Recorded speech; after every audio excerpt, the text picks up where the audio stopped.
Gérard Darmon traverse l'une des périodes les plus compliquées de sa carrière. Depuis l'enquête publiée par Politis, 9 femmes ayant travaillé sur plusieurs tournages l'accusent de comportements complètement inappropriés, sexistes ou sexuels déplacés. Bref, il a été un gros lourdingue. Elles évoquent notamment des propos humiliants, des insultes, des gestes non consentis, un climat d'insécurité.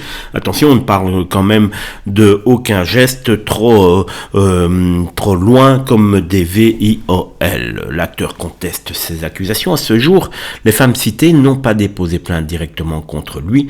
L'une d'elles a engagé une procédure contre une société de production estimant ne pas avoir été protégée. Mais l'affaire commence sérieusement à produire des conséquences très concrètes. Gérard Darmon devait revenir sur scène à Paris en septembre 2026 dans un château de cartes. La pièce a été finalement déprogrammée, les producteurs redoutant des perturbations et des manifestations. À 78 ans, celui qui a longtemps incarné une figure populaire du cinéma français voit donc son image brutalement fragilisée. Dans cette tempête, une femme reste particulièrement discrète. Christine Darmon, son épouse, présentée parfois comme sa très jeune compagne, elle est en réalité âgée de 24 ans de moins que lui quand même. Le couple se serait rencontré autour de l'année 2000 alors que Christine travaillait auprès de ses enfants. Après une longue relation menée loin du tapage médiatique, ils se sont mariés en 2014.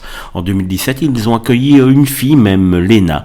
Christine apparaît rarement dans les médias et ne semble pas avoir pris publiquement la parole sur les accusations visant son mari. Leur couple, installé depuis maintenant plus de 25 ans, se retrouve pourtant exposée malgré lui. Pour l'instant, elle demeure silencieuse et totalement en retrait publiquement.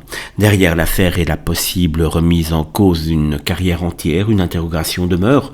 Jusqu'où cette situation bouleversera-t-elle la vie privée de Gérard Darmon et de celle qui partage son quotidien depuis maintenant un quart de siècle ?